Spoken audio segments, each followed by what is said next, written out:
안녕하세요. 여러분들의 국어 공부를 돕기 위해 영상을 올리고 있습니다.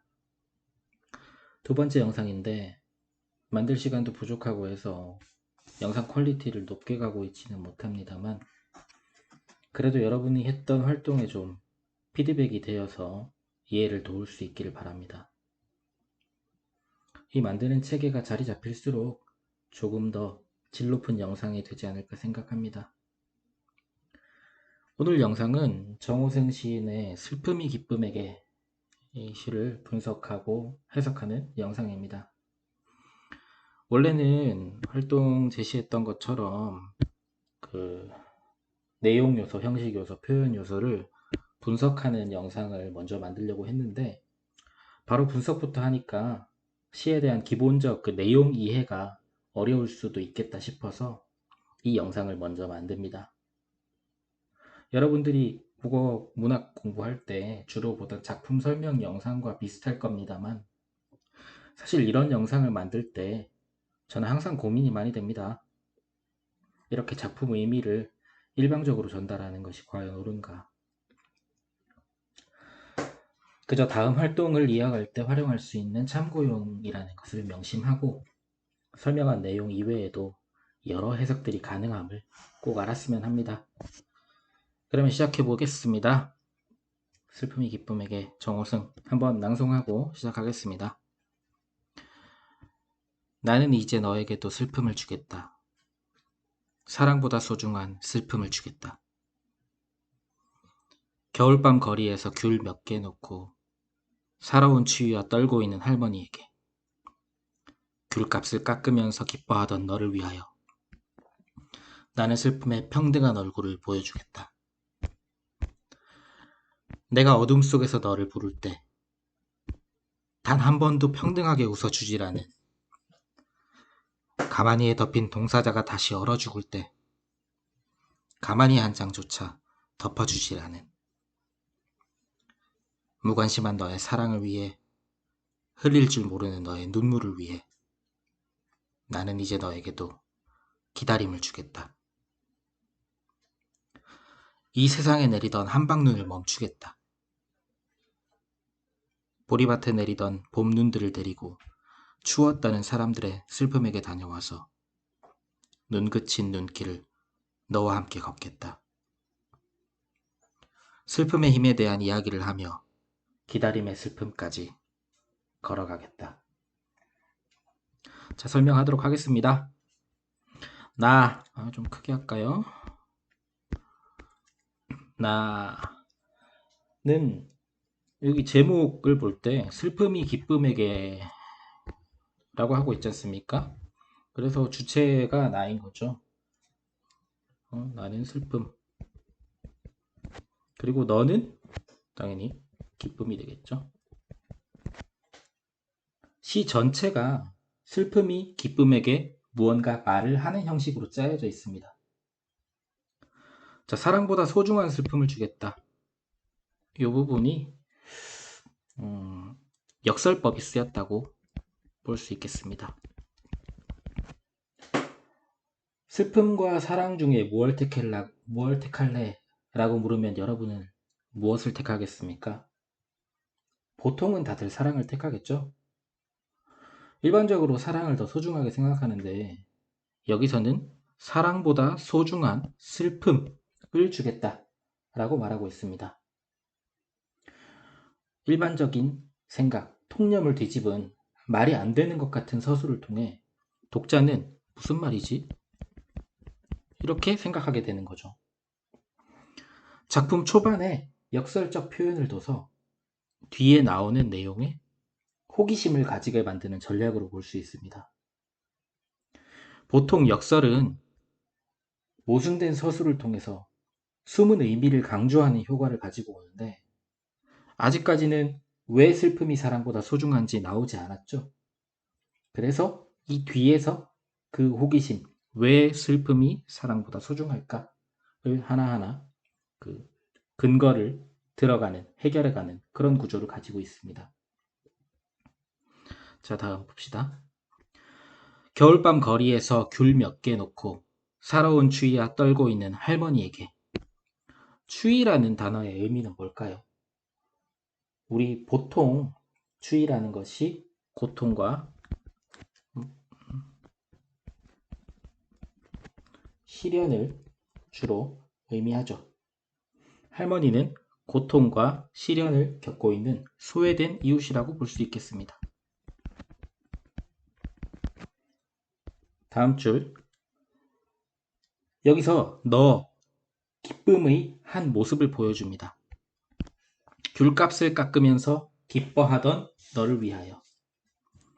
소외된 이웃을 외면하고 자기 이 귤값을 깎은 것에만 기뻐하는 이기적인 모습입니다. 기쁨의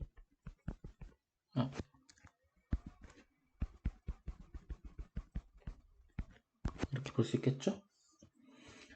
그런데 슬픔은 이기적이지 않고 평등하다. 그러므로 슬픔이 사랑보다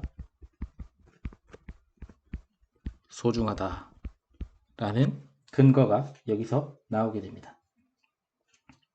다음 줄 봅시다. 내가 어둠 속에서 너를 부를 때.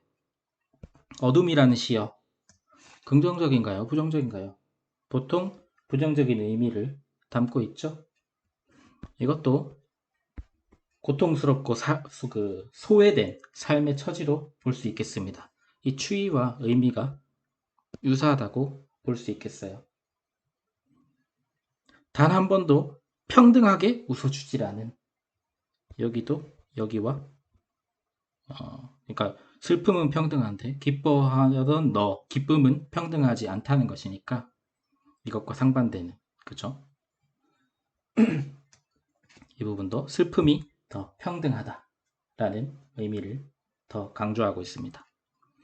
그 교과서 설명에서 보면은 여기까지를 끊어가지고 의미 단락을 구분하던데 제가 생각하기에는 아까 역설법 전체적으로 이 부분을 한 단락으로 보고 의미적으로 보면은 여기까지도 평등하기 때문에 슬픔이 더 소중하다라고 얘기하는 여기까지 의미 단락을 끊는 것도 좋지 않을까 생각이 되네요. 문장으로 보면은 사실 여기서 끊는 게 맞죠. 여기랑 여기는 문장이 이어지니까요. 근데 앞으로 더 설명하겠지만은 뒤에 부분은 내용은 조금 달라지는 것 같습니다. 자, 계속 이어서 보겠습니다. 다음, 가만히에 덮인 동사자라고 나와 있습니다. 동사자는 얼어서 죽은 사람이잖아요.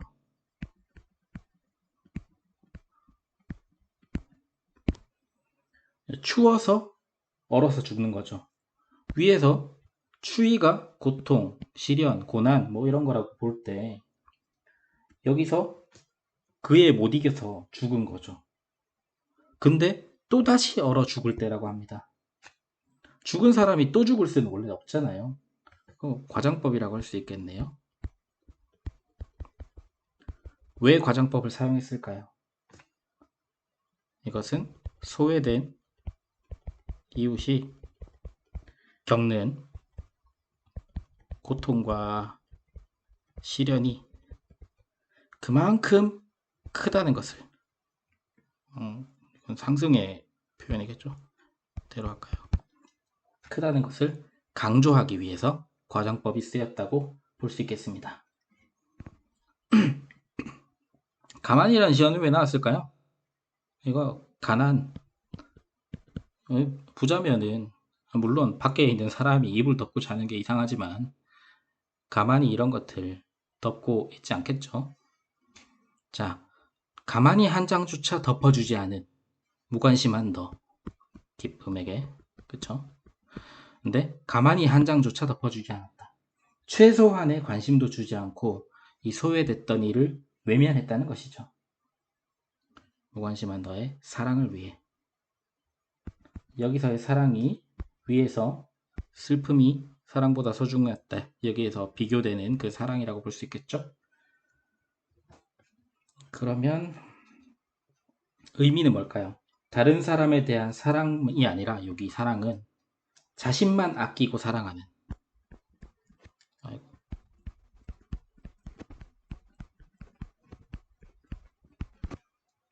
타인에게 무관심한 이기적인 면을 표현한다고 볼 수 있겠습니다.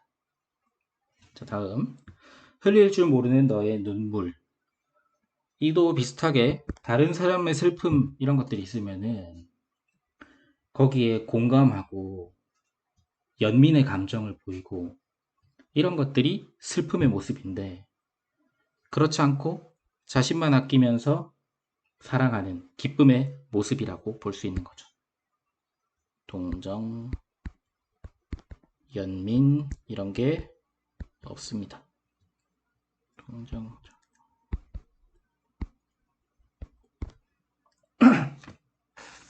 자, 다음 봅시다.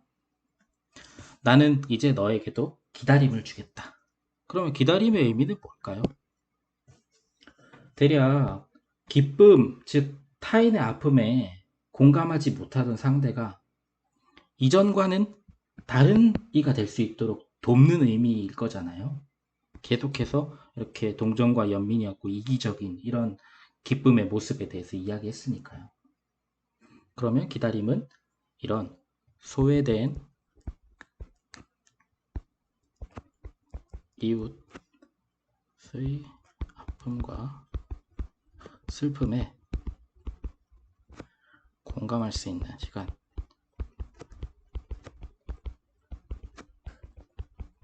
이렇게 볼 수 있겠습니다. 진정한 사랑, 그런 이런 자신만 아끼는 사랑이 아니라 이타적인 진정한 사랑의 의미를 깨달을 수 있는 시간이 되는 거죠. 이 세상에 내리던 한방눈을 멈추겠다. 이 한방눈의 의미에 대해서도 좀 짚어봐야 될 것 같은데, 한방눈의 의미는 위에서 추위라는 시어가 그 소외된 이웃들이 힘들어하던 원인이 되었다는 면에서, 그렇죠? 그 비슷한 의미로 볼 수 있겠습니다. 눈이 내리면 춥잖아요, 그렇죠? 약자에게 고통을 주는 환경이죠. 근데 이것을 멈추겠다라고 하고 있습니다. 이런 환경을 만들겠다는 의지를 드러내고 있습니다. 근데 이게 그러니까 고통과 시련으로 볼 수 있는 거죠. 소외된 이웃에게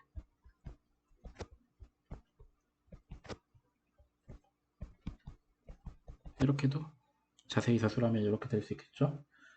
그런데 교과서에는 보통 이런 의미로 설명을 하는데 다르게도 해석할 수 있을 것 같아요. 한방눈이 가지는 이미지가 펑펑 뿌려지잖아요. 그러니까 쌀랑눈은 이렇게 조금씩 조금씩 내려지는데 한방눈은 펑펑 이렇게 뿌려지니까 약간 절제되지 않았다라는 면으로 볼 때는 한방눈이 이기적인 기쁨, 그냥 자신만을 위해서 절제하지 않고 참지 않고 남의 그런 슬픔, 이런 고통, 이런 것들을 돌아보지 못하는 이기적인 기쁨을 의미한다라고도 볼 수 있겠습니다. 가능할 것 같아요. 그렇죠? 다양한 해석이 가능하다는 거. 자, 다음 보리밭에 내리던 봄눈들을 데리고 라고 이어져 있습니다. 이 봄눈의 의미도 다시 한번 생각해 봐야 돼요. 이 봄눈의 의미를 생각하려면 보리밭의 의미도 생각해야 되고요. 일단 보리밭부터 볼게요. 보리밭은 봄 되면 파란 물결을 이루잖아요. 청보리밭. 푸른색은 보통 희망을 의미하죠. 봄눈은 어떨까요? 보통 희망의 의미를 많이 담고 있는 봄이라는 시어와 결합한 눈이죠. 한방눈은 멈추는데 이 봄눈들은 데리고 간다고 하죠. 그러면 이 봄눈은 좋은 의미가 되겠죠. 긍정적인 의미. 이 보리밭을 따뜻하게 덮어주는, 이 눈이 내리면 또 이렇게 그 원래 새순 같은 것들이 얼어 죽지 않고 그 안에서 오히려 온도가 유지되는 그런 효과가 있다고 하지 않습니까? 이글루가 따뜻한 이유가 그거죠. 이런 보리밭을 덮어주는 행복과 따뜻함의 상징으로 볼 수 있는 겁니다. 이렇게 교과서에서 설명하고 있는데, 근데 꼭 그렇게 보지 않는 해석도 가능한 것 같습니다. 봄눈이라고 해도 결국은 눈이죠. 눈은 아까 고통과 시련을 의미한다고 했죠. 만약에 이 봄눈이라는 시어를, 여기에 들어갈 단어를 긍정적인 의미로 꼭 만들려고 했다면 앞에서 부정적인 용어로 계속 쓰였던 눈이라는 시어를 굳이 붙여야 될 이유가 있었을까요? 만약에 제가 시를 짓는다면 봄비 같은 시어를 썼다면 한방 눈과는 차이가 나서 희망을 키우는 존재가 될 수 있잖아요. 확연히 긍정적인 의미로 느낄 수 있었을 거니까요. 이런 걸 볼 때 봄눈에 대한 해석도 다른 해석이 생길 수 있습니다. 이것도 안 좋은 거죠. 봄눈들을 데리고 없애겠다? 뭐 이런 의미로 보는 거죠. 근데 교과서 설명에는 이런 건 없습니다. 교과서 활동에 한방눈하고 봄눈을 그냥 이렇게 대조적으로 이렇게 의미를 파악하는 활동이 있기 때문에 이거를 부정적으로 보고 이걸 긍정적으로 보는 답, 이런 것만 그 학교에서 배우는 친구들도 다른 학교에서 영상 보는 학생들이 있다면 있을 수 있겠죠? 그러면 배운 대로 쓰세요. 물론 뭐 이런 거 근거를 충분히 얘기해 가면서 주장을 할 수는 있겠지만 굳이 선생님하고 싸우지 말고 배운 대로 쓰세요. 자, 다음 넘어갑시다. 추워 떠는 사람들의 슬픔에게 다녀와서 눈 그친 눈길을 너와 함께 걷겠다. 눈 그친 눈길. 모든 이들이 평등한 공간을 의미합니다. 아이고.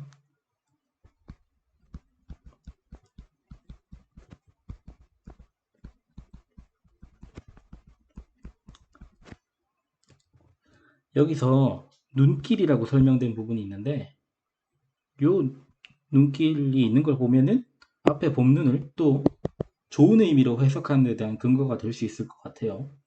눈 그친이라는 말이 있기 때문에 분명히 여기는 좋은 의미인데 여기서도 아직 눈이 쌓여 있는 걸 보면은 눈이 쌓여 있어도 좋을 수 있다라고 보는 거니까 정답은 없다는 겁니다.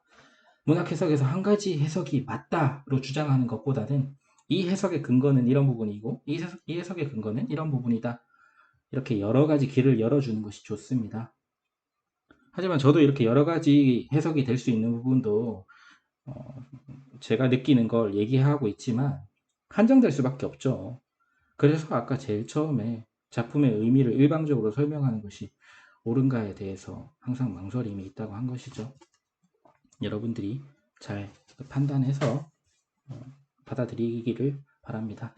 자, 마지막 값이 가봅시다.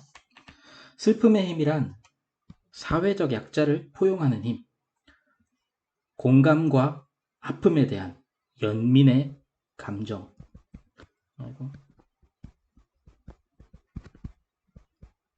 이런 것들을 느낄 수 있는 힘을 의미한다고 볼 수 있겠죠. 기다림의 슬픔까지 걸어가겠다. 슬픔의 가치를 깨달을 때까지 걸어가겠다라는 의지로 시를 마치고 있습니다. 시에서 보면은 겠다라는 그 어미가 상당히 많이 쓰이고 있어요. 계속 반복적으로 쓰이고 있죠. 이거에 어떤 효과를 가질까요? 여러분들 뭐 계속 문학을 공부해 왔기 때문에 아마 공식처럼 따라올 겁니다. 이걸 반복하는 것은 항상 강조와 우줄의 효과를 가진다 라고 많이 공부했었죠. 자, 우리 서정갈래에 대해서 지난번에 공부했었죠. 음악성을 가진, 운율을 가진 그런 특징을 가지고 있다라고 했기 때문에 이 운율을 가진다라는 것은 그 자체로 그냥 효과로 서술하면 됩니다. 그런데 뭘 강조하는 걸까요? 겠다라는 것은 이 미래형 시제잖아요. 미래형 선어말 어미잖아요. 그래서 앞으로 어떻게 하겠다라는 의지를 나타내는 겁니다. 화자의 의지를 강조하는 효과가 있다고 볼 수 있습니다.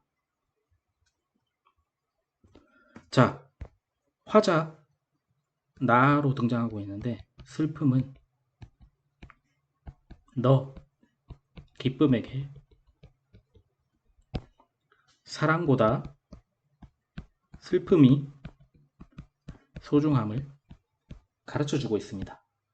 그러면서 일방적으로 상대방 이 너 기쁨의 변화만 요구하는 것이 아니고 여기 보면 함께 걷겠다 라고 동행하겠다는 의지를 담고 있어요. 너 사랑과 기쁨이 좋은 줄만 알았지? 그거 잘못된 거야 하고 역설이 슬픔이 사랑보다 소중하다 라는 역설이 이 전체 시의 구조를 형성하고 있기 때문에 사실 너는 그걸 몰랐지 하면서 가르쳐주면서 잘난 척이 될 수 있는 거를 자신 또한 여기서 함께 걷겠다 라는 표현에 힘입어서 상대방의 변화만 요구하는 것이 아니라 자신 또한 함께 하겠다 그런 의미로 담고 있는 것 같습니다. 설명은 다 됐고요. 이 시를 보면서 저는 욜로에 대해서 한번 생각을 해봅니다. 여러분 욜로 아시죠? 이거 약자니까 다 대문자로 써야 되나요? 너 한 번 산다. 한 번 사는 인생 즐겁게 기쁘게 사는 거가 참 좋죠. 저도 욜로 좋고 평상시에 추구하는 가치이기도 합니다만은 이 시를 접하면서 물론 옛날에도 접했지만 내 기쁨이 타인에게 무관심한 이기적인 행동과 태도로 받아들여지지는 않는지 반성하게 되네요. 자, 오늘 영상으로 시의 구절에 대한 의미, 이런 내용 같은 것들을 설명을 했습니다. 다음 영상에서는 이를 바탕으로 내용, 형식, 표현 요소들을 분석해 보도록 하겠습니다. 봐주셔서 감사합니다.